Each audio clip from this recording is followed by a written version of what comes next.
Olá, meus irmãos, a paz do Senhor. Bem-vindos ao Daily Devotions, o devocional diário da AD Gravataí, a nossa igreja, a nossa família. E estamos então neste dia com o nosso texto da leitura bíblica diária, hoje no profeta Isaías, capítulos 37 a 38. E é muito importante esse texto, porque o rei Ezequias, ele está diante de uma eminente invasão, destruição de Jerusalém. Os exércitos de Senaqueribe, o rei da Síria, está ali próximo a Jerusalém, e o coração de Ezequias está atribulado. As mensagens chegaram até ele do porta-voz de Senaqueribe, dando conta que este reino, este exército poderoso já havia destruído outras cidades, outras potências, e ele ainda dizia: quem é o Deus de vocês, que pode salvar vocês? Não, e dizia ao povo: não dê ouvidos a Ezequias, de que o Deus vai livrar. E esta seria uma afronta até contra o próprio Deus de Israel.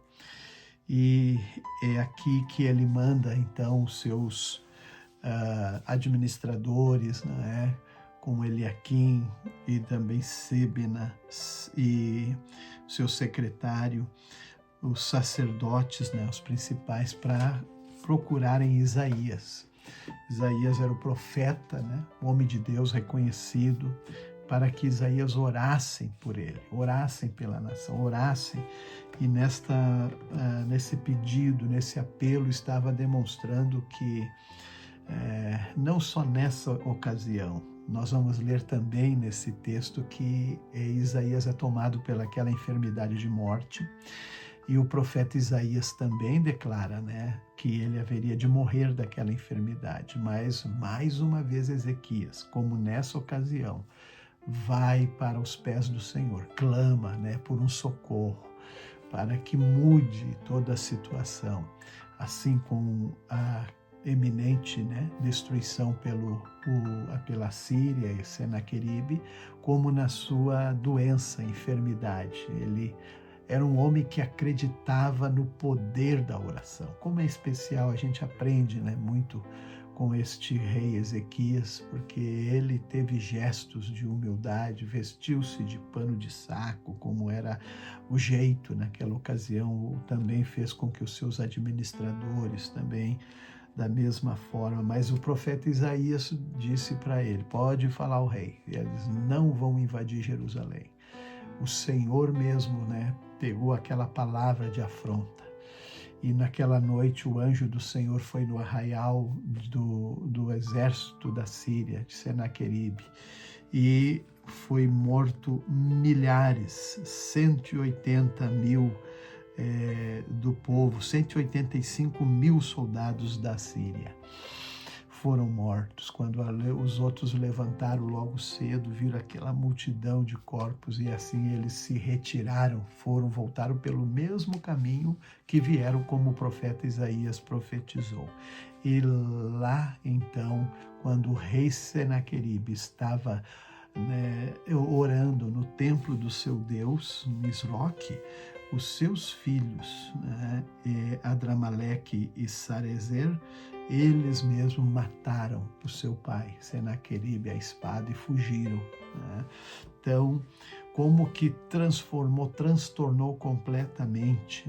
E dentro deste momento, agora, quando o Isaías é também levado a levar a mensagem para o rei Ezequias, anunciando a morte dele: põe a tua casa em ordem. Logo Deus fala com ele, pois antes mesmo dele ir embora, o rei Ezequias, ele ora e pede misericórdia a Deus, levando em consideração a sua fidelidade. E então o profeta volta e diz: o Senhor ouviu a tua oração. E para prova disso, o relógio de Acás que está no templo, ele vai voltar a sua sombra 10 graus. Que coisa espetacular, né? Que sinal, que poder de Deus fazer isso. Quem poderia fazer a sombra recuar? Era porque movimentou, né, o sistema solar todo. E assim o rei Ezequias foi curado, né, viveu mais 15 anos, foi a promessa de Deus, e ele agora faz um cântico de adoração e louvor a Deus por esse milagre, de gratidão ao Senhor, né? Ele usa expressões, né? O Senhor mesmo enviou a doença, né, como uma disciplina, enfim, mas que conduziu a vida e a saúde. E ele disse: somente os vivos te louvam como faço hoje, né? E foi assim, Deus abençoou Ezequias. O Paulo escreve aos Gálatas, a nossa leitura do Novo Testamento, capítulo 6, 1 a 18, e encerrando, concluímos aqui esta epístola tão importante, doutrinária, né? E que envolve também práticas, né, que Paulo estava lutando contra, né, que eram as práticas judaizantes, e era também como entender a salvação, né, a justificação. Foi uma doutrina muito bem elaborada que Paulo escreve aqui para os Gálatas, e é importante considerar, né, que ele, escrevendo, ele se preocupava com aqueles que chegavam com essa mensagem para desvirtuar os crentes, né, na Galácia, os gentios, para voltar-se para praticar a lei e fazerem eles se circuncidarem. E é só para, ele até diz, né, que eles fazem e procuram obrigá-los, né, só para causar boa impressão. Pensar como que alguém que circuncidasse fosse um crente melhor do que o que não é circuncidado. E isso não é correto. E ele disse: eu jamais me gloriei em qualquer coisa a não ser na cruz de Cristo. Que coisa linda, né?